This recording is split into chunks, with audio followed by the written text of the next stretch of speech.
ما فيش اي مدرب مصري غير عصام بهيج هو اللي حبيني. عمال تخطف اللعيب ده وتاخد نجم الفرقه ده وتاخد مدربين ده امال فين انت؟ انا ما يهمنيش مين يلعب ومين ما يلعبش، والله ما تفرق معايا. ده من اجدع وارجل الشخصيات في تاريخ الكره اللي انا اتعاملت معاه هو محمد. ده بيلعب فرقه لوحده. شوف دلوقتي بيشحت كوره، يا حول الله بجد، يعني صعبان عليا والله. اللي ما يتكررش تاني واحد زي الكابتن محمود الخطيب. انت ما كانش حد يعرفك، انت نادي الزمالك هو اللي عملك. وخلي بالك الاهلي هياخدك، واول ما الدنيا تهدى وحد يطلع تاني جديد هياخده ويقوم جاي راميك انت ما صعبش عليك جماهيرك اللي جايه من محافظات من الساعه 9 عشان تروح الاستاد الساعه 2 وتقعد من 2 لغايه الساعه 9 بالليل لغايه الماتش، وبعد كده انت ما تروحش. بند بابا لازم ياخد العموله. وبعدين اقول لك على حاجه، لو انت كنت وافقت على بابا يقول لك فين ماما. انا لو من اداره الاهلي اجيب 2 لعيبه زي صلاح الدين الايوبي بتاع الزمالك. انت مفروض بالفرقه بتاعتك دي تدي الزمالك في ال5 ماتشات ولا ال4 ماتشات الاخر تديله 6-5 6-5 6-5. انا ماليش دعوه لو قابلت حسام حسن. اتفضل كمل براحتك. ما هو انت المسؤولين السابقين دولت مشي ايامها اشرف بن شرقي وساسي وهم موجودين، ما جددوش ليه؟ من اولها كده دخلنا في سكه غميقه.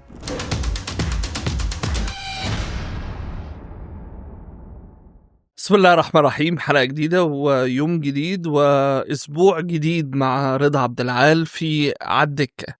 كابتن رضا عبد العال طبعا دايما بيكون موجود معانا، واحد من اهم النجوم في مصر وفي الوطن العربي، ومن أهم الآراء اللي كل الناس بتتابعها، سواء كنت متفق معاه أو مختلف معاه. لكن أول لما بتشوف رضا عبد العال لازم تقعد له، لازم تسمع له، لأن آراءه مهمة جدا جدا في الكورة بشكل عام وفي القضايا الرياضية. كابتن رضا برحب بيك، منورنا ومشرفنا حبيبي يا أستاذ. ربنا عامل ايه؟ الحمد لله كويس. تخيل بقى ان انا بقيت اخاف. شوف انا الحمد لله ما بخافش، بس بقيت اخاف من اللقاءات دي عشان اسئلتك المفاجأة. لا ليه اسئله بتبقى لا لا لا لا انت بتقدر ترد على اي سؤال. بقدر، بس انت لا انت خبيث يا سيدي. لا والله ما خبيث. لا لا لا لا, لا, لا والله. قول لي مين اللي كان بيتعبك في الملعب كمدرب، او لا يعني كنت بتخاف من ذكائه الشديد، سواء مدرب، لعيب في الفرقه، لعيب منافس. هو بص اقول لك بمنتهى الامانه، يمكن انا المكان بتاعي او طريقه لعبي كان بيخلي المدربين التانيين يخلوا معاك لاعب مان تو مان في كل حته. ده دلوقتي ما بقاش موجود في الكره الحديثه او الكره اللي هي موجوده دلوقتي، ما بقاش في الكلام ده، بدليل ان ميسي لما بيلعب اخر 10 سنين ولا 15 سنه ما بقاش فيه المان تو مان، غير يمكن في مباراه كان بين الانتر، بس كان ايام مورينيو لانه عارف قوه ميسي فكان لاعب معاه. لا انا اقصد مش كوره يا كابتن، لاعب انت كنت دايما او مدرب انت حذر منه، ممكن يعمل فيك اي حاجه في اي وقت. لا لو مدرب بره الملعب جوه الملعب. سؤال صعب قوي ده يا اسلام. لا والله. والله. ليه بقى؟ لاني بس مش هنقول اسم. لا ما ينفعش. طب قول ونخمن مع بعض. لا هو يتعرف، بس هو ما يعني كان يضحك في وشك ومحضر لك مصيبه بعد ما يدي وشه الناحيه التانيه. انت عرفت كده. كان بيلعب في نص الملعب. ايه ده مره اقنعني ان انا مصاب. لا والله اقسم بالله عشان ما يلعبنيش، لان كان طبعا انت تعرفه. ما خلاص انا عرفته اصلا. ماشي. بس هو اسطوره يعني. ماشي بس صارحني. اسطوره. لا صارحني وقول لي مش هلعبك. هو اسطوره في كل شيء، حتى في ذكائه ده. هو ده مش ذكاء، هو ده كان يعني انا بكلمك بمنتهى الامانه، لان انا اللي كنت بتعامل معاه مباشره يعني. لا ما كانش بيحبني نهائي. عشان نجوميتك. اه هي فعلا في مدربين ممكن تمشي لعيب او ما تلعبش لاعب او ما تختاروش في المنتخب علشان شعبيتهم. اه طبعا. اللي انا بقول لك عليه ده هو اول واحد عمل الكلام ده، هم. لدرجه ان كان عامل رابطه ما تشجعش اللي هو بس. ماشي. وهقول لك على حاجه، وكان عدو مش ليا انا بقى، لاي حد الجمهور ينادي عليه. طب نعديه عشان مش هينفع نتكلم. انت عارف انا رأيي في الراجل ده يا ايه. عم انت رايك، انت ممكن تكون عشان ما اتمرنتش تحت ايده فانت اه ما بس انا تعرفش. اتعاملت معاه عشرته فترة كبيرة طب بالله جدا عليك، جدا. هسالك سؤال. ماشي. انا في الفتره دي كان حد يقعدني في ايوه مصر؟ بس انت ما كنتش بتدافع كده. انا مالي يا عم. بص، ماشي. هو هسالك الراجل بس، بيحب الناس اللي بتدافع. يبقى ما ياخدنيش. ماشي. لا بص، مش ماشي، ما ياخدنيش عشان يهد الرأي العام، جمهور الزمالك والرأي العام، واخد بالك؟ استبعدني خلاص، عادي ابقى عارف ان انا ايه. خلاص يبقى في من البداية كده بقى على نور يعني. ده بقول لك مرة اقنعني ان انا مصاب، وبقى يخلي الدكتور يحط صباعه في العضلة الخلفية. انت لو يعني انت لو سليم وحد حط صباعه والتك جامد هتصوت. فهو الدكتور بقى الله يديله الصحة بقى كان صباعه عامل زي كان مين؟ احمد ماجد. احمد ماجد لسه كنت هقول. فكان ما هو اللي يحط كان صباعه بيشتغل كده معاه. ويتك جامد، فغصب عنك لازم تقول اي. ماشي. احنا بنتكلم على الكابتن جوهري يعني، بس عشان ايه ما تبقاش نكون على نور. نكون على نور. بس هو اخر نجوميتي في المنتخب كتير قوي يا اسلام. والله. والله العظيم. انا بقول لك لو كان ما يضمنيش كان احسن، انت فاهمني؟ انما بياخدك وتتمرن كل التمارين وتبقى كويس يا راجل. ده لدرجة ان الماتش اللي هو كان بيننا وبين زيمبابوي اللي هو كان في فرنسا، انا طول الاسبوع وهو بيكلمني كويس، وهو طول بقى التقسيمات يعني انت وعندهم بيتر نودولفي بيتنطط على الكوره، لا انت تتنطط لي على الكوره وتكسبني وهتبقى، وطول الاسبوع ماشي كويس قوي. وفجأة جه يوم الماتش بالليل قال لي انت معلش انت هتقعد احتياطي. ليه؟ انا ما يهمنيش مين يلعب ومين ما يلعبش، والله ما تفرق معايا، بس انا وصلت الفورمه في التوقيت. انت عارف بقى لما هو يشجعك بقى وانت مش متعود على كده ويقول لك تكسبني ويرمي الحمول عليك والمسؤوليه عليك، انت بتبقى مركز قوي، واخد بالك؟ عايز تعمل حاجه، وبعدين ده منتخب مصر يعني، عايز تعمل حاجه كويسه. طبعا. فجاه بالليل قال لي بكره انت مش هتبدا. شوف بقى انا طول الاسبوع بقى هبدا وبنام بدري وما باكلش كتير ومخلي عيني على الاكل وانت عارف ان هو كان بيوزن على طول. طبعا. اللي بيزيد تركه يقول له، قال لي انت بره هتقعد معايا على الدكه والكلام ده. طيب ماشي. بدانا المباراه، منتخب مصر اللعب الروتيني اللي ما فيهوش، انت عايز تكسب، انت لازم تكسب عشان توصل. ماتش مصر وزيمبابوي في تصفيات كاس عالم 94 اللي اتعادت في فرنسا. ايوه اللي تعالى. اول تغيير عمله علي ماهر. كويس عشان يزود الناحيه الهجوميه. طب ماشي، ومين اللي هيباص لعلي ماهر؟ ما كان في مين؟ ما هو الكاسو كان لسه بقول لك خارج من اصابه وخايف ومش جاهز 100%. وهو كان واخده معانا عشان ان هو بيحبه، يعني ان هو ايه يعني. بس ده الكاس. ايوه ماشي، انا ما اختلفتش، ما يلعب انا ما عنديش هتقطع مشكله. في الكاس. او انا بقطع في الكاس؟ لا ما انت بتقول لي لا انا واخده يعني. هو كان واخده كده لان ما كانش لسه ماشي. الاصابه. بس ده الكاس احسن لعيب في مصر وقتها. ايوه ماشي، ما اختلفتش معاك، هو الكاس اصلا شخصيه محترمه وانا بحبه، وبقول لك ولاعب كبير جدا. من الناس اللي اتظلمت، مظلومه اعلاميا. طبعا. انا معاك في كل الكلام ولاعب ده. كبير جدا. انا ما بتكلمش على الكاس، انا بتكلم دلوقتي على ان الامور اتصعبت عليك. مين يعمل الحلول؟ هو نزل علي ماهر، قام جاي منزل ياسر رياض. طب ماشي، كل الكلام ده حلو، وكان تغييرين بس، مم. او مش فاكر مين التغيير التاني، مش عارف هادي خشبه ولا ياسر، بس على ما اعتقد كان ياسر يعني، على مم. لو ما كانتش ذاكر، او ياسر عزت حاجه مش فاكر يعني. المهم يعني مم. شوف انا بقى كنت هبدا وطول مم. الاسبوع لغايه يوم مثلا احنا سافرنا قبلها باسبوع، مم. ومثلا ماتش يوم الجمعه، وانت لغايه يوم الخميس انت اللي هتلعب، مم. وفجاه انت بره ماشي. مم. يمكن لوجهه نظر يستنى مثلا ربع ساعه نص ساعه من الشوط التاني ويقول لي انزل. مم. قول لي مجدي طلبة عمل ايه بعد الكورة اللي ضيعها في فرنسا؟ اللي هي بتاع زيمبابوي اه عادي. ما عملش حاجة. لا لا طب حصل معاه ايه؟ ولا اوضه الهوا. بص كان اللبس. في لعيبه كده، في لعيبه ممنوع الاقتراب والتصوير منها. طيب. طيب انا بتكلم في اوضه اللبس، ايه ولا اللي الهوا، حصل ما حدش يتكلم، ما حدش بعد فتح بقه. بعد ما خلاص تاكد ان احنا خلصت مش. بقى، دخل كابتن جوهري، ما يلا رجاله تتعوض خيرها في غيرها والكلام دوت، وما لناش حظ وما لناش نصيب، بس ما قالش حد بعينه. ولا لما رحتوا الفندق حصل حاجه، ولا لا لا خلاص. ولا وانتوا راجعين في لا الطياره ولا الهوا؟ وانت ما اتكلمتش اصلا معاه؟ لا انا ما كلمتش معاه، بس انا كنت زعلان هم. لان كانت فرصه، مش طبيعي انك يعني تبقى زعلان. وزعلان ان انا ما لعبتش، لان هم. انا كنت حاسس ان انا كنت فورمه وكنت ممكن افرق، هم. وكان ممكن تتكتب بقى زي ما انت مثلا فاكر انت ماتش شبين هم. لما انت نزلت وجبت جون والدنيا كلها بقت ايوه ده مهاجمين.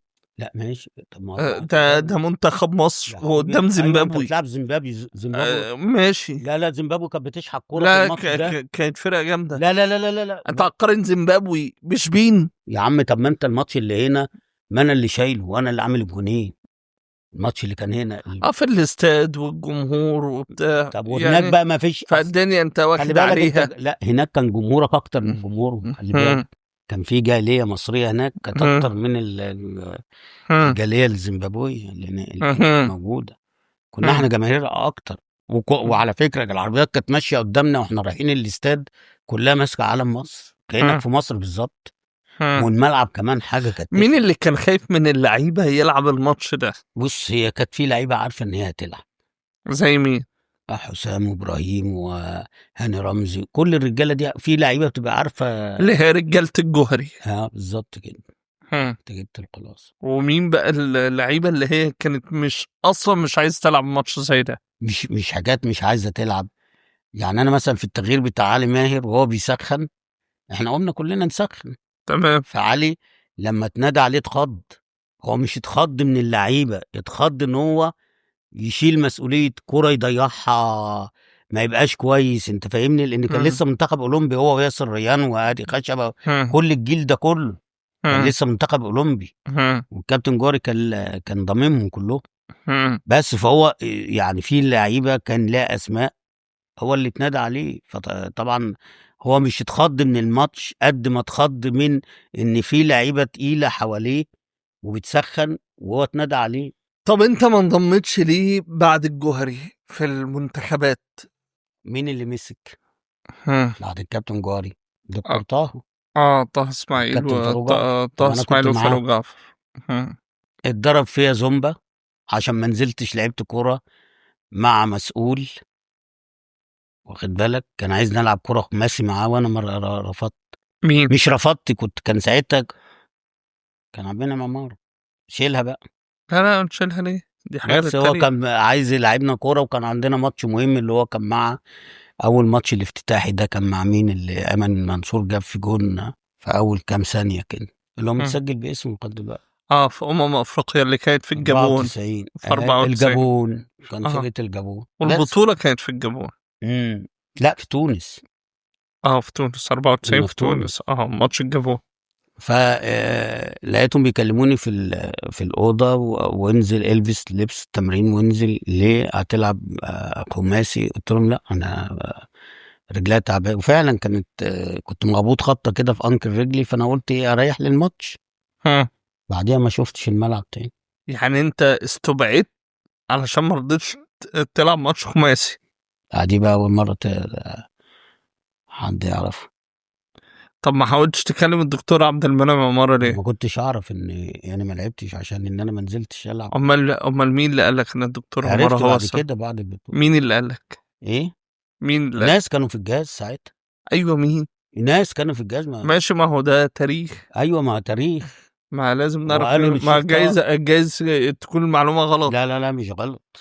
مش غلط. يا عم انا لعب كل الماتشات الوديه اللي قبل البطوله، والراجل كان مقتنع تماما. قبل ما نسافر من هنا كنت ملاعب، لا كنا بنلعب الكاميرون ولاعب لغايه ما المباراه الحكم صفر من اولها لاخرها. رحنا هناك فرنسا، اول ماتش لاعب ناس ولعبت، وتاني ماتش لاعب ناس اللي هي قبل ما بتروح على تونس. هو اختيار اللاعبين في المنتخبات بيبقى بقرار من المسؤولين ولا من المدربين؟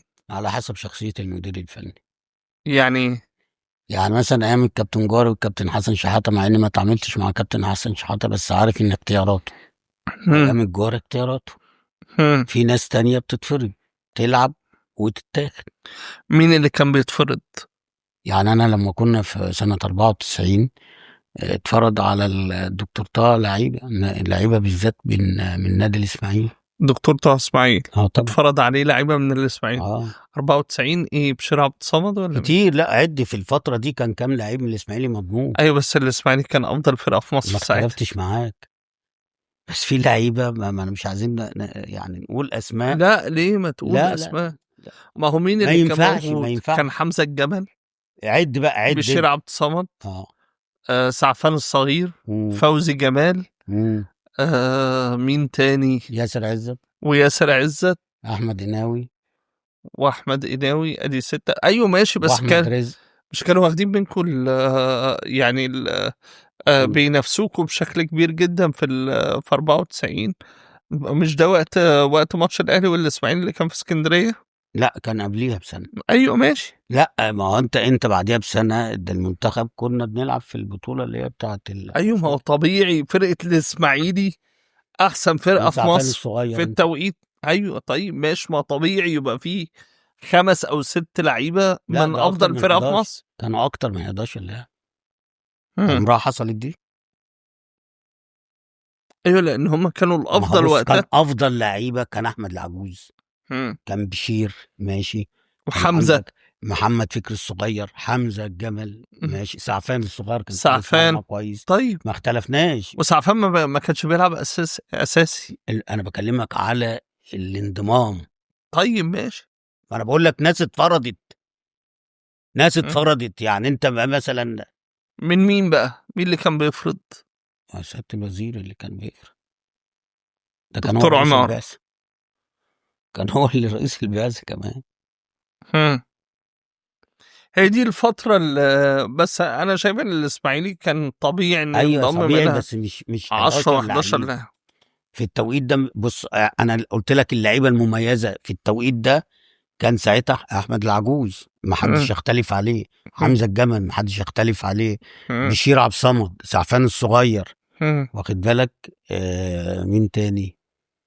أحمد قناوي، ياسر عزت. ما أعتقدش كان لسه محمد صلاح أبو جريشة. لا كان لسه صغير يعني. لا محمد صلاح كان بقى الفترة اللي هي بتاعت الكابتن جوهري بقى التانية اللي هي كان الماتش بس هو كان لعيب كبير محمد صلاح، ما كانش حد بيفرضه. فرود عالمي. نعم لا فرود عالمي. وانا ده بقى لعبت معاه. لا انت ما تعرفش اصلا هو هيبصي لك ولا هيرقص. بس ما خدش حقه محمد صلاح. ايوه عشان ما لعبش اهلي وزمالك. هو لو لعب اهلي وزمالك كان يبقى رقم 1. وخلي بالك ان كان بيلعب برضه في التوقيت ده مكانه حسام حسن خلص على مهاجمين كتير في المنتخب. مش هو كابتن جوهري اللي خلص على الناس عشان حسام حسن. ازاي يعني ما بقاش لو خد راس حربة ما بيدلوش الصلاحيات زي ما بيدال حسام حسن. يعني رمضان مثلا كان عندك ايمن شوقي مش دورة رؤوس حربة. محمد صلاح ابو جريشه لما كان طالع ما هو جيل هادي خشبه وياسر. لا بس مثلا كابتن جوهري كان بيلعب جمال عبد الحميد. بيلعب جمال عبد الحميد فين؟ راس حربة. لا تحت يعني حسام وبعد كده جمال عبد الحميد. ماشي. مع ان المفروض ان جمال عبد الحميد واي حد تاني، مم. لان جمال ميزته ان في ال 18 في اي حته لو بره ال 18 ولعبها بدماغه ممكن يجيب لك جول. مم. فحط ده يبقى قريب من المرمى. ايوه بس يعني في النهايه حسام حسن هو كان المهاجم الاول لمده 15 سنه مثلا، ايوه فطبيعي ان هو يبقى رقم واحد في المنتخب. حبيبي ماشي، بس في انت عندك المفروض يبقى واحد واثنين وثلاثه في الحته دي. مم. فانت عندك، هل حد يختلف على جمال عبد الحميد؟ لا طبعا. حد يختلف على محمد صلاح ابو جريشه في التوقيت ده؟ مم. هو كان بيوسع بس للكابتن حسام، بس كابتن جوهر الله يرحمه كان بيوسع للكابتن حسام. ايوه بس هو حسام اللي وصلك كاس عالم، حسام اللي خلاك تتعادل مع هولندا، حسام اللي كان مسجل الجون التاني في زيمبابوي.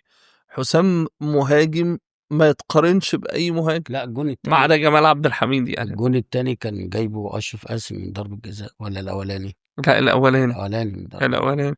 والتاني حسام كان انفراد، كان الكاس اللي عامله له. مين اللي مبصل الكاس؟ ايوه ماشي، بس الكاس هو اللي عامل ايوه الاسيست. ما هو انا عديتها له يا دوبك ولا مسها لحسام حسن. ايوه ايوه يعني هو لولا الكاس ما هي ما كانش سلكاله حسام ازاي؟ راح انفراد. ما هي سلكه كمان انت للكاس جاي في ازاي؟ القصه دي، جاي في الجون ده كمان. اه طبعا لازم اجي. قال هو انت مش بتقول من بدايه الهجمه؟ ما بدايه الهجمه ارجع بقى اللي ادالك الكوره، هتلاقي كنت نرجع انا من عند قاطعها، شوبير. كنت انا قاطعها.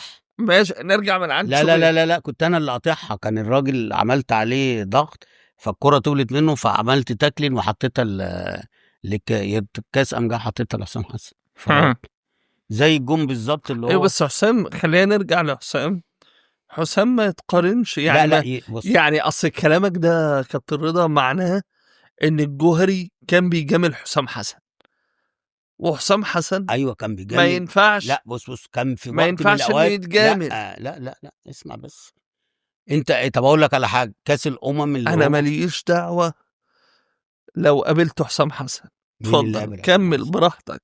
اتفضل. مين اللي قابل حسام حسن؟ انت لو انا قابلته بقول حقيقه بالصدفه. يا ابني، لو قابلته ماشي. ما قابلتوش هو ايه اللي هيغير في انا بس الموضوع؟ ايه انا عامل بقول عليك، حقيقه. قابلت حسام قابلت ابراهيم، انا عامل عليك وانت عامل عمليه قلب مفتوح لا وانا والنبي، خايف عليك. لا ماشي. والنبي.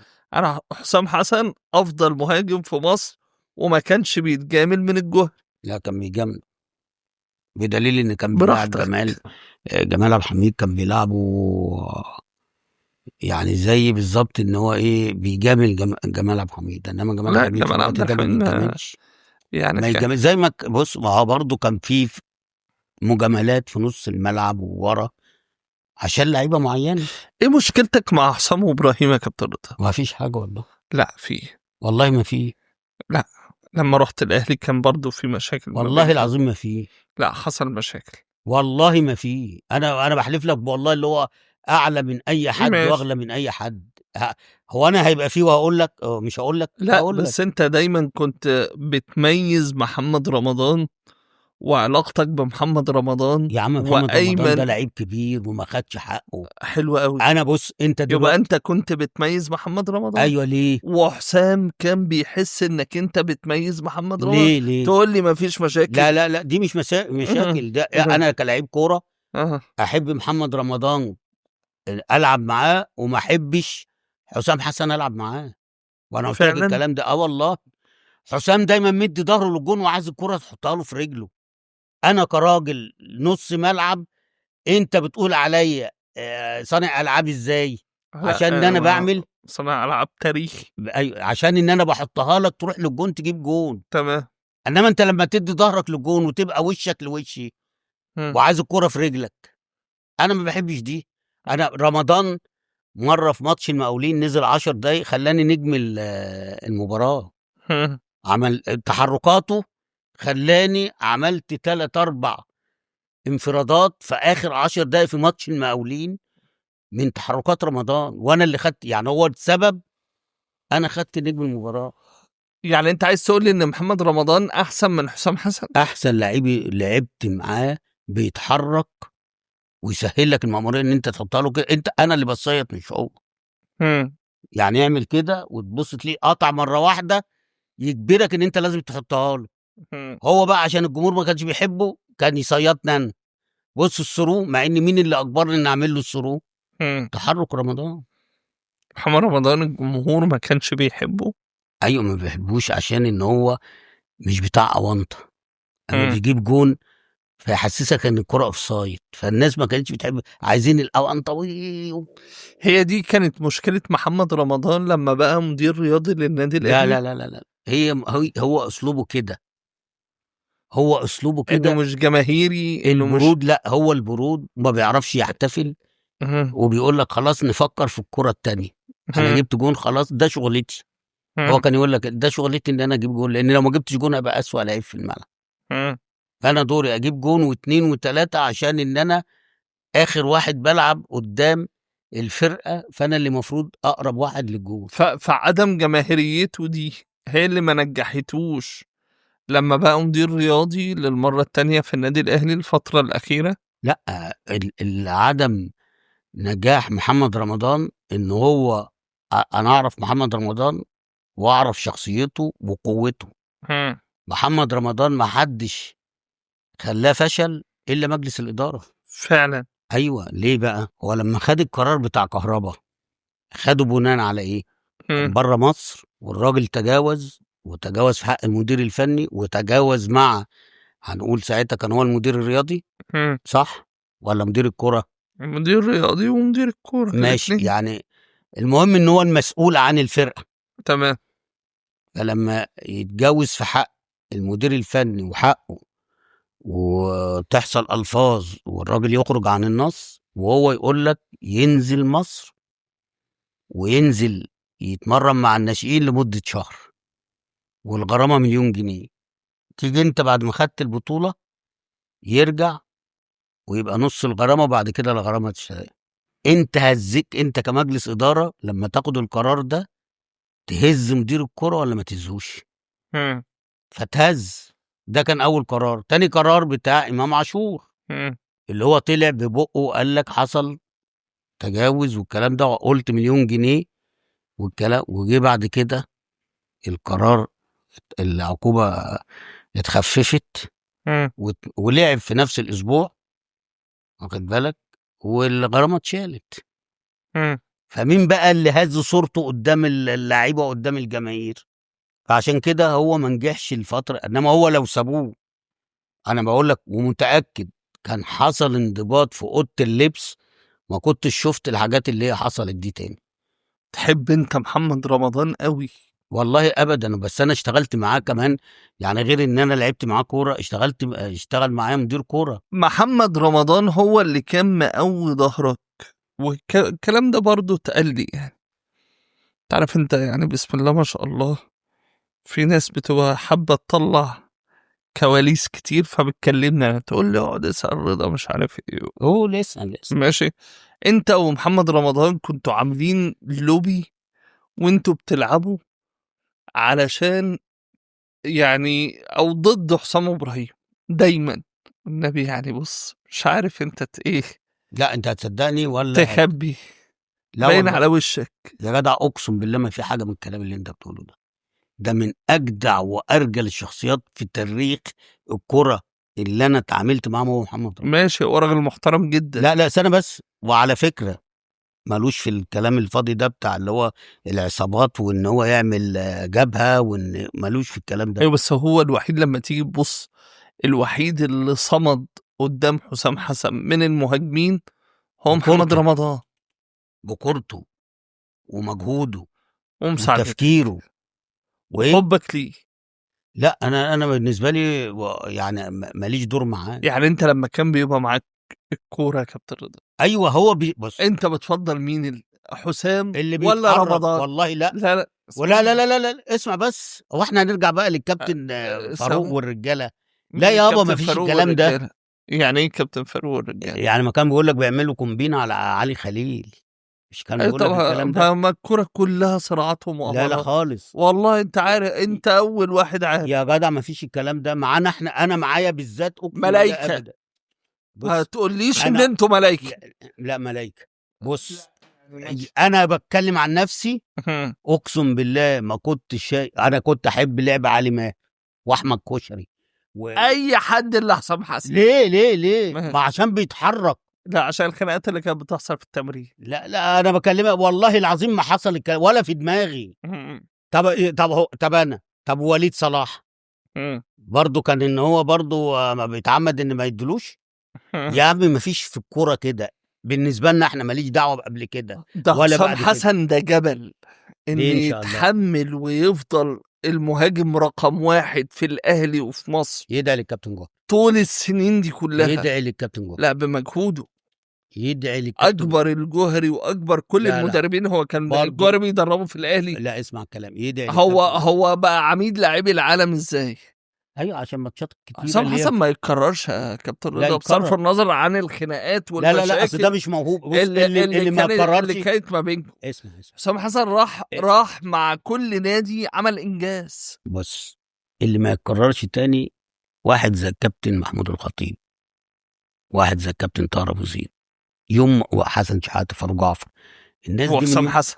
الناس دي لا الناس حسام دي حسن عميد لاعبي انا العالم. بتكلم على الموهبه، انا ما بتكلمش على الطص والجري والتنفيط والكلام لا مش ده. طص، هو راجل هو هداف. مش موهوب. هي شغلته. هو مش موهوب. ايوه هو شغل. هو معلش انت جبت اسماء طبعا كبيره جدا. هات لي واحد فيهم قدر يجيب جول زي الجول اللي جابه في البطوله العربيه في مرمى السعوديه اللي جابه على الطاير. يعني ايه المشكله؟ المشكله ايوه اصل انت بتقول لي مش موهوب. ايوه دي هي دي موهبه. انت لسه بتقول هداف. في فرق. طب استنى، هالاند لا ده هو هداف هالاند بارع. هالاند ده موهوب. انت هتخلي البودكاست ده كله على حسام حسن؟ لا ما هو حسام حسن ده يعني اسطوره. انا بالنسبه لي لعيب عادي. لا هداف. لا هادف. اسطوره. لا هداف. الاسطوره بالنسبه لي الخطيب. ايوه ماشي. طاهر ابو زيد. لا بس لما حسام حسن انكر تاريخه انا ما بنكرش ونجوميته تاريخه ورمزيته في الكوره تبقى في مشكله يا كابتن رضا. ما تقلب بقى ونغير، سيبك بقى من الكلام ده عشان كمل ماشي كمل. انت جايب لي حسام حسن ليه يعني؟ عشان تنرفزني يعني ولا؟ لا والله طبعا انا بقول لك لعيب هداف، انما محمد صلاح ابو جريشه كان لعيب موهوب عنه، ولو جوهري كان اداله كان هيعدي اي حد. ده بقى الوحيد اللي ما تعرفش بسن الجزمه ولا هيرقص ولا هيحطها فوقك ولا من بين رجلك. يا راجل ده جايب شويه اجوان في الاهلي وفي الزمالك مرمط الديفنس. انت كل اجوان حسام حسن تيك طعم الجون يحطها، تيك عضيه يحطها، يسبق الاول ويجيب. ماشي هداف، ما قلناش حاجه، قدرات. انما يا راجل بطولات لمصر. تعالى يا احمد الحقني يا احمد. ماشي نرجع للاهلي وللدوري. انت دخلتنا في سكه بتاعه الجوهري وحسام حسن. انت كده بوظت لا الليله. خالص. والله بوظت الليله والله خالص. لا شرف. من اولها كده. دخلنا في سكه غميقه. مين اللي المدرب؟ ما هقول لك ايه غير اللي هو بطلني وبطل تاريخ الدولي وبطل الكلام ده. وانا بسالك سؤال اهو ورد عليا. فين تاريخك في التوقيت؟ ايوه بس في التوقيت ما انا بقول لك اتعمل عليا كومبينه بعد كده. وانا ايام محسن صالح برضو انا اعتذرت لما لقيته ان هو برضو بيلاعب ده. ما ينفعش. بص لا قول لي ليه محسن صالح؟ ما انا هقول لك. بص ما كان ينفعش. كام 95 ولا 96؟ ما هو 94 بقى بعد ما مشي الكابتن الدكتور طاهر. لا بعد الدكتور طه فجابوا لا راوتر. وراوتر ده كان بيقول فيه اشعار انا والعجوز ووليد صلاح. عشان كده مشي. لا هم عملوا عليكم بينا. ده هرب، ده راح رومانيا ما رجعش يا عم. لا هو الراجل قال لهم انا كان ساعتها في الجزائر في مشكله لاي اجنبي. فقالوا له طب اطلع على بلدك، خد اجازه، وبعد كده بعد الماتش دوت نبقى ايه. هو مشي من هنا وقاموا جايين قال لك اقالته. ما كان في قلق ساعتها، وكان ساعتها الدنيا مقلوبه، وان ما فيش اجانب ينزلوا الجزائر، وكان في، انت فاكر ولا مش فاكر؟ ايوه فاكر. فالراجل قال لهم انا مش هينفع لان جاي لي التحذير من السفاره ان انا ما اطلعش البلد دي عشان فيها خطوره عليا. فقالوا له طب اتفضل اطلع، وقام جايين ماسكين محسن صالح. فما لعبتش في المنتخب مع محسن صالح؟ لا سافرت معاه. واخد بالك، وفوجئت ان هو بيلاعب ناس عليا ما ينفعش. مين بقى؟ لا مش هنقول بقى، ما هو بقى شوف مين اللي كان مضموم ساعتها. انا هقعد ادور وانا ما مش تقول. فاكر، ما انت لا اكيد انت تجيبها فاكر. والله ما فاكر. والله ما فاكر، بس هو لعيبه كانت بتلعب في القناه وبتلعب معرفش فين. في القناه كان طارق فهيم. ايوه، ماشي. وده كان لعيب كويس، كان لعيب كويس جدا. واخد بالك. والزمالك باين حاول يشتريه وما عرفش. مش فاكر، اه. واخد بالك. المشكله بقى اللي حوالين طارق فهيم اللي كانوا بيلعبوا عليا، مم. وهو بقى ايه يعني مش في دماغه خالص، زي ما اكون جاي لي انا بطل، مم. واخد توصيه من كابتن جوهر ان انا بطل. برضو كلهم متآمرين عليك. خلي بالك، خلي بالك. يعني الجوهري ما تسمع يابا، ما تسمع يابا، ما فيش اي مدرب مصري غير عصام بهيج هو اللي حبني. بس اي مدرب مصري، ما فيش اي مدرب اجنبي نزل مصر هنا الا ما حبني. مدرب اجنبي. بص، اي مدرب اجنبي قول لي عليه واقول لك يا راجل، ده اللي خدني واختارني مدرب اجنبي باركر 86. واخد بالك. اللي كانوا شغالين معاه قبليها بخمس ست شهور قال لك ده ما ينفعش. مع العلم ان انا كجماهير كان بتحبني جدا، وانت عارف الكلام ده.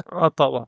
بس هم كانوا بيخافوا من اللعيبه، فبيجاملوا اللعيبه دي وبيرضوهم عشان ان انا ما اخدش اللقطه. الاهلي ولا بيراميدز اللي هياخد الدوري؟ بيراميدز. ازاي؟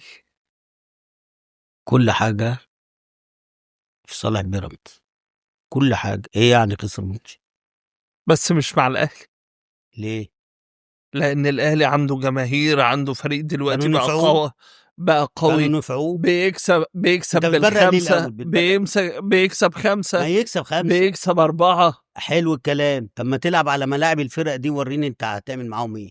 ايوه ماليش انت دعوه فاركو، بقى. لا انا بكلمك دلوقتي. مش فاركو، ما هو دلوقتي ماشي. فاركو ده كسب بيراميدز ليه؟ مم. عشان بيلعب الساعه 5 وفي ملعب ضيق. مم. انت لما كنادي اهلي لعبت معاه، انت تعادلت بضربه جزاء مشكوك فيها، مم. كانت فاول اصلا على عمر كمال عبد الواحد. تمام. بس فانت ما تجيش تحط. انا بقول لك بيراميدز ليه؟ لان بيراميدز الدور الاولاني طالع 9 ماتشات، وعلى ملعبه 8 ماتشات، يبقى 17 مباراه. نهى الدور الاولاني بفرق بونت حصل. مم. كان هو الاول. الدور الثاني الاستثنائي حاطين 6 ماتشات بره البيراميدز، وماتش الاهلي والزمالك هم اللي في القاهره، والباقي كله بره. استناني بس عشان. تمام. ورغم كده الاهلي انسحب، اصبح الفرق كام؟ 7 بونت. مم. على حسب ما الزمالك انسحب السنه اللي فاتت اتخصم منه 6 بونت، صح؟ تمام. اشمعنى السنه دي؟ هو مين اللي خد القرار؟ الرابطه ولا اتحاد الكره ولا مجلس اداره النادي الاهلي؟ ماشي هنروح للجزئيه دي، بس خليني بيراميدز والاهلي والدوري لمين؟ ما انا بقول لك اهو، احنا ماشيين واحده واحده. تمام. بلاش. انت لما بيراميدز لعب الاهلي ماتشين، ها. الاهلي ما كسبوش ليه؟ ها. برغم ان انت الماتش الاولاني ايوه في بس الدقيقه. بيراميدز فرط يعني بدأ يفرط في الصداره، او بدأ يبقى المنافسه قريبه قوي بعد ما بيراميدز اتغلب من فاركو. طبيعي عادي. ما انت مش لا كل مش الماتشات. طبيعي. لا طبيعي. ما انت لو حق انت ربنا. اقوى فرقه، اقوى سكواد، اقوى لاعبين، عندك استقرار، فمش طبيعي انك تتغلب طب من وطبيعي ان انت فاركو. تحط لي ماتش الحرس قبلها ب3 ايام في نفس الملعب والساعه 5، وبرضه بعدها ب3 ايام تحط لي فاركو الساعه 5 في نفس الملعب. ما انت قلت لك إيه؟ النادي الاهلي لما لاعب الحرس كسب 1-0 في الوقت بدل الضايع، فاكر؟ اتعادل مع فاركو 1-1، وقلت لك ضربة جزاء مشكوك فيها. ما تعبش بقى على بيراميدز. يعني بيراميدز انت عندك هياخد دوري. ايوه، ما انا بقول لك اهو، سيبك بقى من كل ده، تعال انت يا بطل. مش انت بطل افريقيا؟ طيب انا في ماتش الاولاني اللي في الدور الاولاني، بعد في الدقيقه 17 اتطرد مني واحد ظلما وعدوانا من غير اي حاجه، والحكم كان قدامه الكره ما ادهاش فاول يا راجل يا مؤمن. حصل. الفار جابه قال له تعالى بص ضربه وفي الايد طب هل دي يطرد فيها احمد توفيق؟ والكره اللي في الماتش التاني بتاعت اشرف داري على احمد سامي اللي هو واخده كوع تقيبي، عارف انت لما كنا نلعب النحل زمان ويقول لك سن تقيبي، ده كوع تقيبي تك، وما ياخدش انذار ولا تحسب ضربه جزاء. ينفع؟ بلاش. الكره اللي هي في اول 30 ثانيه اشرف داري ده شايط الراجل اللي اسمه مايلي ده، ولا اسمه ايه؟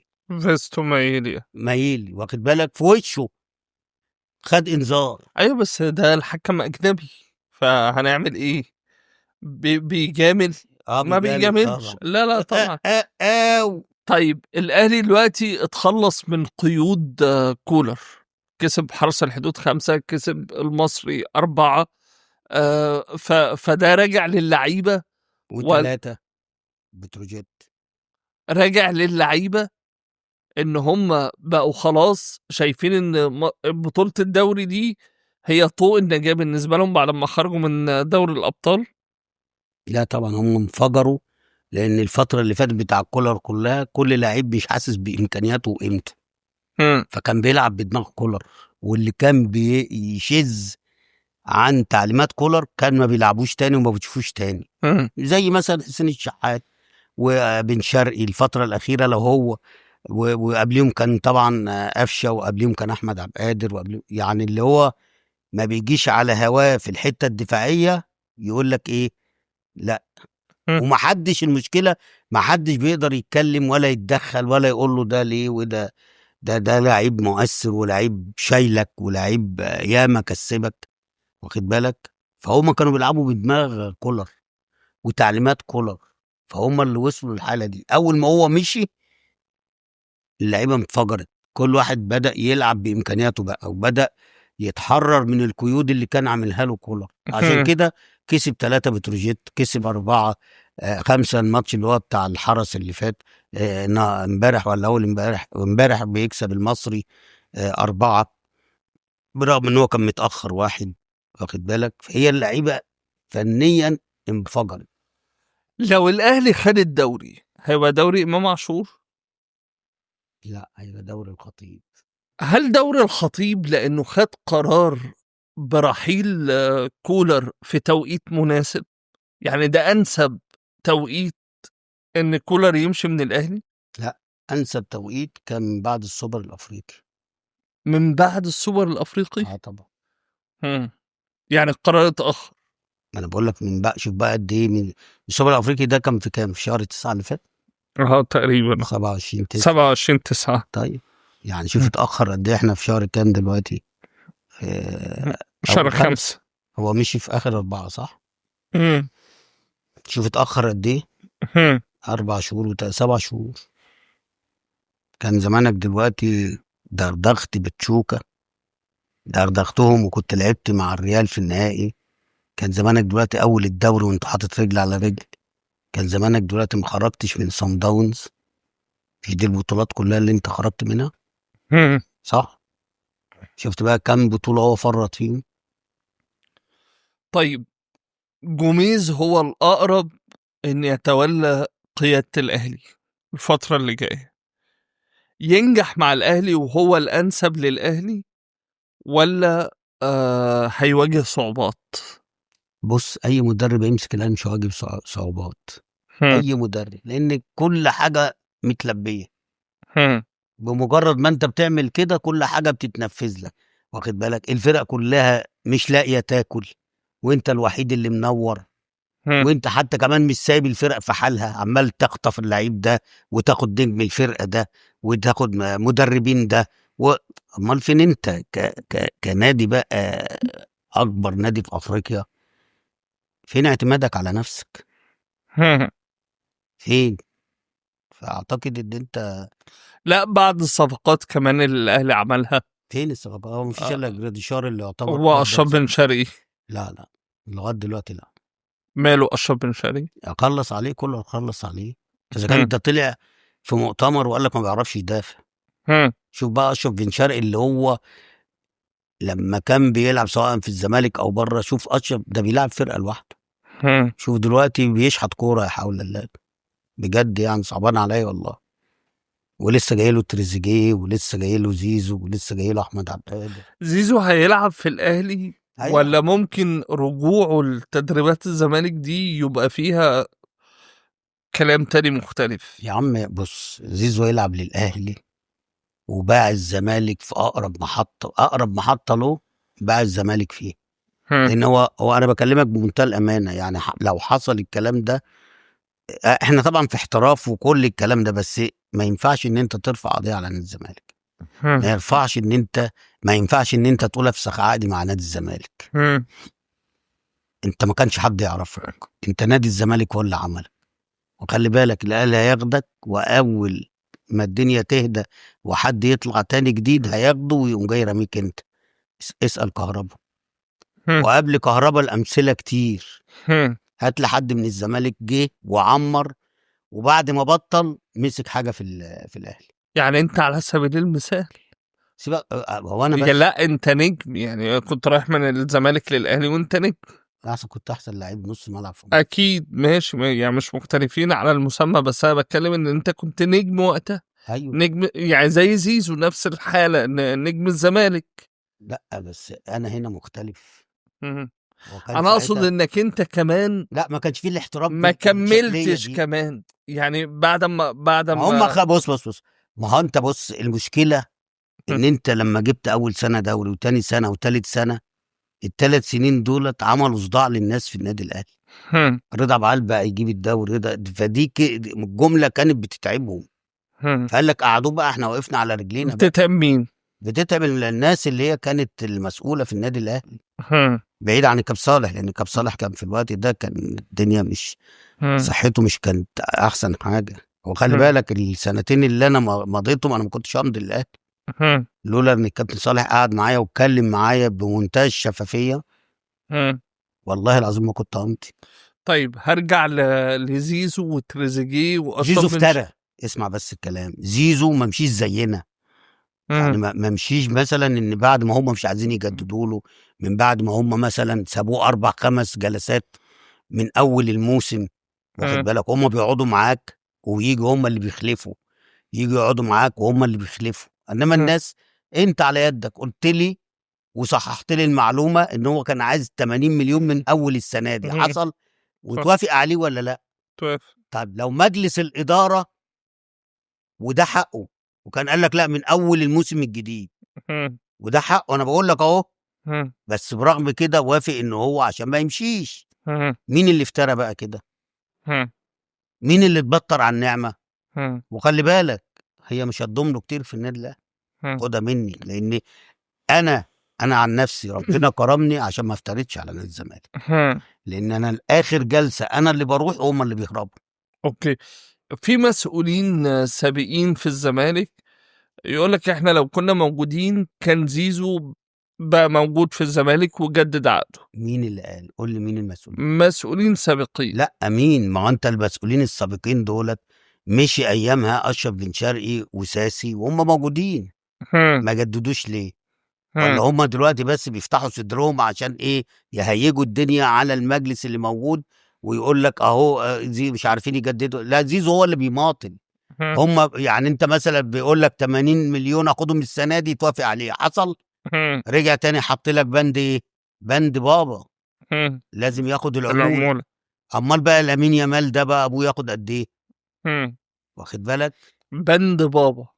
ايوه بند ده بابا. بقى بند جديد في العقود. ايوه خلاص، اي حد دلوقتي هيجيب ابوه يقول لك بابا. وبعدين اقول لك على حاجه، لو انت كنت وافقت على بابا يقول لك فين ماما؟ ما هو عايز يعطلك. هم. ما هو الموضوع ان انت كل ما بتوافق له على بند، هو بيحط لك العقده في المنشار تاني. لا هم. والله ما انا بكلمك بجد. لو انت وصلت لكده مع زيزو كان هيقعد يقول لك على حاجات عشان يعجزك. هم. واضح ان هو كان بايع من الاول. هم. وارجع بقى للماتشين اللي هو هرب منهم والكلام ده. ده ما كانتش، اسمع بس، ما كانتش وليدة الصدفة، ده كانت هم. مقصودة. هم. وبالذات الكرة بتاعت رامي ربيعة التانية. الزمالك هيقدر ينافس السنة الجاية الأهلي ولا لا؟ لا، لا. ليه؟ يدفع الفلوس اللي عليه الأول، ويفك القيد الاول ويجيب صفقات الاول ويمشي لعيبه الاول. في لعيبه لازم تمشي بقى خلاص، ما ينفعش. وهات لعيبه جديده حتى لو هي من الدرجه الثانيه والثالثه.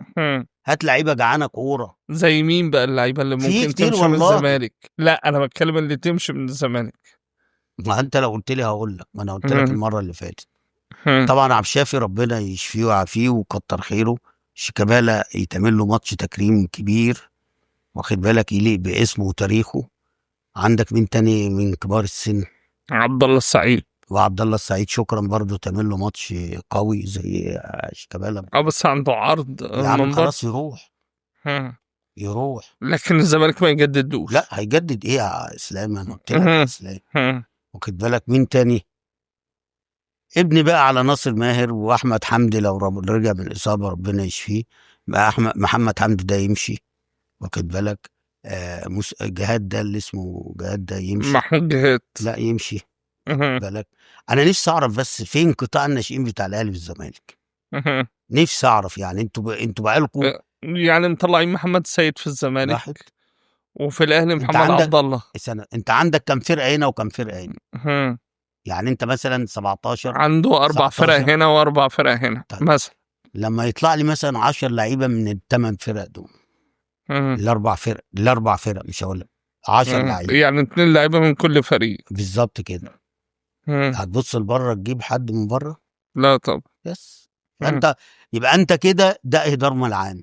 مم. طالما ان انت بتصرف على ناشئين وتيجي بعد كده تمشيهم لما يوصلوا 20 سنه و21 سنه، يبقى انت كده اهدار ملعان. لان انا عامل قطاع الناشئين ده عشان يبقى هو السند ليا في حاله ان انا لو ما عرفتش اجيب لعيب مثلا زي لعيب محترف كويس زي جراديشار او وسام ابو علي او يبقى عندي قطاع ناشئين. وسام ابو علي لغز بالنسبه لك اداؤه الموسم ده عن الموسم اللي فات؟ لا هو اللي كان مخليه وصل للدرجه بتاعت الجنان دي هو كولر. الراجل ما هو كل ماتش من بعد ما كولر مشي بيهدف. يعني العيب ما كانش فيه، العيب في طريقه اللعب اللي كان بيلعبها كولر. النهارده امبارح مثلا جايب جون وعامل جون وجايب جون اتلغى. الراجل نفسه مفتوحه لان الكرة بقت كتير قوي في ال 18. حتى الفاولات اللي هي ما كانتش مظبوطه الفتره اللي فاتت اتظبطت. واخد بالك. فاللي كان عامل فيه كده هو كولر، هو وجردشار وحسين الشحات وقفشه ما كل الناس دي مين اللي وقعها؟ كولر. راجعين يستعيدوا عافيتهم تاني لما لقوا ان الراجل خلاص الفكر بتاعه هم بدأوا يتخلصوا منه. كل واحد بيلعب بإمكانياته دلوقتي وبقدراته. كابتن رضا، الزمالك اعترض على قرار لجنة التظلمات بتأجيل يعني إنهاء أزمة القمة ليوم 15، وعاوز إن القرار يطلع يوم 13. تفتكر إن لجنة التظلمات هتستجيب؟ وهل الزمالك عنده حق فعلا إن هو يعترض ولا لأ؟ بص، السنة اللي فاتت نادي الزمالك وقع في المشكلة دي. حصل. سمعنا إن نادي الزمالك قال إن كان في ظروف قهرة. لا. سمعنا كده. القرار اتاخد وكان بالغصب. يعني الزمالك بيقول لك ايه، انا هنسحب في البدايه، هنسحب لو جبت له الحكام دول التاني، هنسحب عشان الراجل اللي هو كان لجنه المسابقات ده اللي هو كان بيودي ويجيب الماتشات. وايه تاني؟ كان في مطلب ايه تاني؟ كان هم 4 مطالب. الحكام. ما هي الحكام فلان وفلان ما يحكموليش. حصل. وعندك الراجل بتاع لجنة المسابقات ده، وكان في طلبين تاني. حصل. صح. قالوا له لا انسحب. انسحب وقال لك خلاص انسحب لاخر الموسم. قالوا له ارجع العب ماتش سيراميكا. حصل. حصل ولا ما حصلش؟ حصل. طيب ايه اللي اتغير السنه دي؟ مع العلم ان السنه اللي فاتت الزمالك قال ايه؟ ان انا قبل الماتش بيومين قال لك ان انا مش رايح وانا انسحبت. يا عم مش انت عايزني انسحب؟ انا انسحبت. طب ده بقى الكلفه اللي حصلت دي والفضيحه اللي حصلت على الهوا والكارثه اللي حصلت على الهوا، وجماهيرك، انت ما صعبش عليك جماهيرك اللي جايه من محافظات من الساعه 9 عشان تروح الاستاد الساعه 2 وتقعد من 2 لغايه الساعه 9 بالليل لغايه الماتش، وبعد كده انت ما تروحش؟ دول ما صعبوش عليك؟ ازاي تاخد قرار زي ده؟ واخد بالك؟ دي حاجه. تاني حاجه، فرقه الزمالك كانت جايه من انعاش. هنرجع للزمالك من الاخر، سيبك بقى من اللي فات ده واللي احنا بنتكلم فيه والكلام ده، لان هي كانت معروفه كلها. رابطه الانديه دي هي السبب في كل اللي بيحصل ده. انا بقى لو من نادي الزمالك، مع ان انا عارف ان نادي الزمالك مش هيعمل حاجه، بس انا واثق في بيراميدز ان هياخد القرار ده ويطلع بيه على الكاس او على الفيفا. والزمالك واخد لا، نفس القرار. هيقولوا له لا ما تروحش، مالكش دعوه بس انا واثق من بيراميدز، واثق في اداره بيراميدز. زي ما حصل في موضوع الشيبي، لما برضو الناس حبت تجامل النادي الاهلي في موضوع الشيبي وتديله 8 ماتشات مش عارف 6 ماتشات، واخد بالك؟ بناء عليه بياخد ده راجل مضروب بالقلم وتسبله الدين قدام الدنيا كلها. طيب دلوقتي الاسماعيلي في موقف صعب جدا. ما في بص، الحاجه الوحيده اللي هتتعمل الغاء الهبوط السنه دي، بس ما توجعش دماغنا بقى. بس خلاص، الاسماعيلي لو حصل له حاجه ما فيش هبوط، بس برضه ترجع لمجلس اداره الاسماعيلي والمجالس اللي قبل كده، هم السبب في تدمير الكره في اسماعيليه. وخلي ليه؟ بالك ايه، ليه؟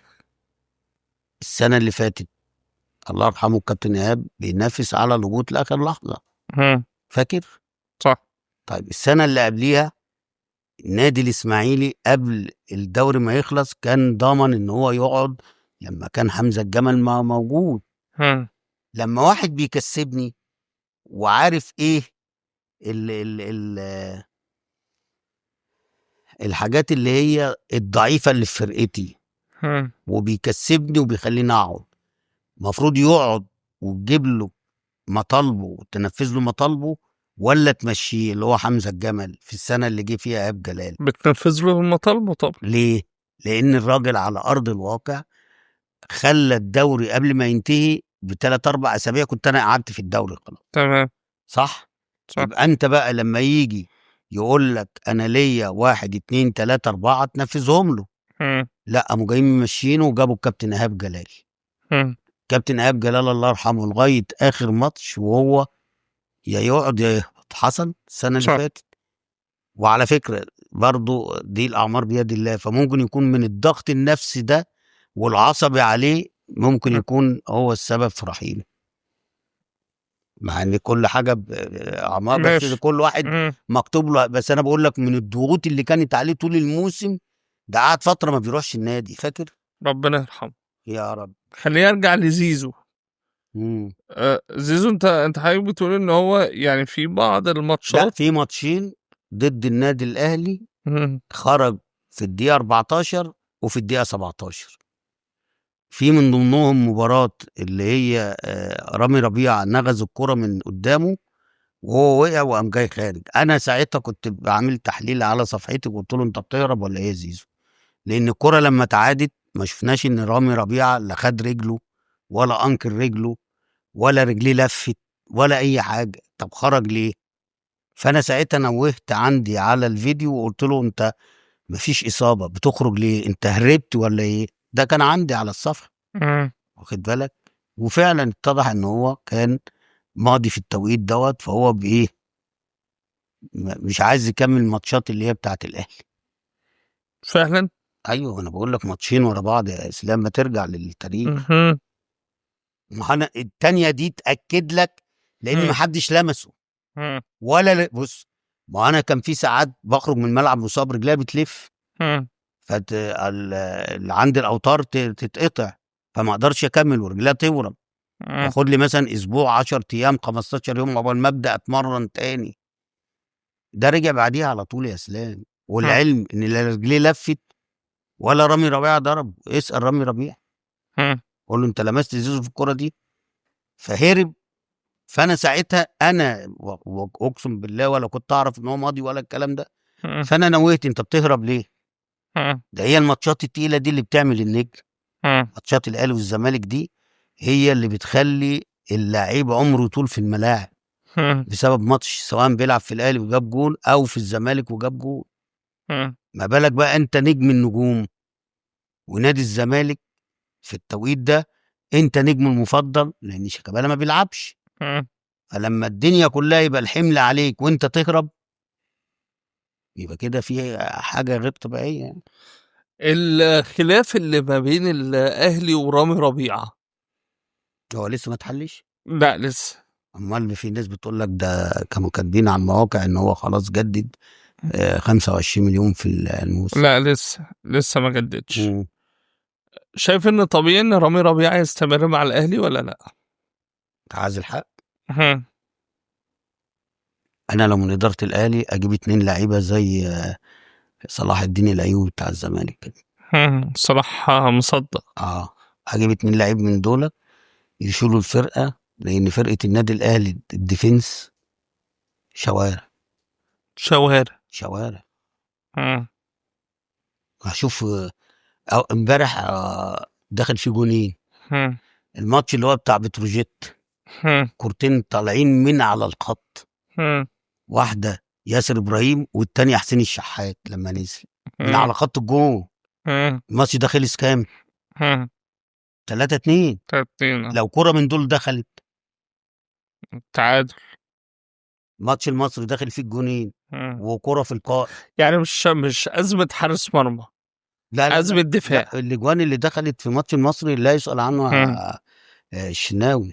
لا ده جونين، لا صعب جدا. الجون الاولاني نطحه بالدماغ في حته في مقتل، والجون التاني نفس الكلام، كرة معموله كروس يا دوبك هو لمسها سرحها بس، فصعب على اي حارس مرمى. انما الديفنس لا، ده الديفنس قليل، ده مش ده ديفنس النادي الاهلي. خلي بالك احسن نص يعني احسن فراوده وتحت الفراوده في النادي الاهلي، انما اضعف حاجه نص الملعب والديفنس. فعلا. طبعا. ولازم تعديل السنه اللي جايه في الحته دي. ورحيل اكرم توفيق يعني ده مش هيأثر على الاهلي؟ لا، في نص الملعب انت عندك كتير. عندك انت راجع ديانج ولا مش هترجعه؟ لا لسه في مشكله مع نادي الخلود. ده مشكله عشان كاس العالم. انما بعد كاس العالم هيجي عادي، هينهي الاعاره بتاعته عادي. انت فاهمني؟ لان الاعاره بتاعته 30/6 وانت عايزه 15/6 اللي هي الماتشات بتاع كاس العالم، انت اول ماتش ليك صح؟ فطبعا التاني النادي مزرجم في الحته دي، انما بعد 30/6 هو فري، هو بتاعك. فما فيش مشكله. وديانج ده بالاربعه اللي بيلعبوا لا، او بالثلاثه اللي بيلعبوا طبعا. ده عايز مدرب اسطى يستفيد منه، يلعب ما جاي له جوميز، لوستا جوميز. جوميز مين؟ جوميز هو اللي جاي له. تعالى يا بني. يعني جوميز مدرب، اذا كان ما كانش مقتنع بمحمد شحات مش مقتنع بنصر ما كانش مقتنع بيه. بس اذا كان نجح وعمل شعبيه مع الزمالك في مشاكله وازماته، فما بالك لما هيكون رايح الاهلي باستقرار. خد السوبر، خد الكونفدراليه. السوبر ايه؟ ده الاهلي اللي كان بيشحت، ده الاهلي شفته في حياتك ما يجيبش كورنر في الماتش ده عشان طريقه اللعب اللي كان بيلعب بيها الزمالك. عشان طريقه اللعب اللي كان بيلعب بيها الزمالك. لا والله. طب وطريقه اللعب اللي هو في ماتش اللي هو السوبر المصري، النادي الاهلي مضيع كام فرصه في الشوط الاولاني؟ كام انفراد؟ مش هقول لا وكسب في الدوري بهدفين سيف الجزيرة. يا عم ما هو الراجل اللي مشي هو السبب، كولر السبب. انت مفروض بالفرقه بتاعتك دي تدي الزمالك في ال5 ماتشات ولا ال4 ماتشات الاخر تديله 6-5 6-5 6-5 بالسكواد اللي في نادي الزمالك والسكواد اللي عندك. طيب يبقى نجاح كان لجوميز. مش نجاح، طريقه لعب عقيمه من راجل كان مبوظ الكوره في مصر. وقلنا لهم الكلام ده طبعا. وقلنا لهم الكلام دوت من السنه، من اول سنه ما جه الراجل دوت شغال على حاجه معينه، وانتوا اللي بتساعدوه كمجلس اداره. نورتنا وشرفتنا يا كابتن رضا. حبيبي يا بشكر النجم الكبير الكابتن رضا عبد العال. ان شاء الله حلقه جديده الاسبوع اللي جاي في عدك.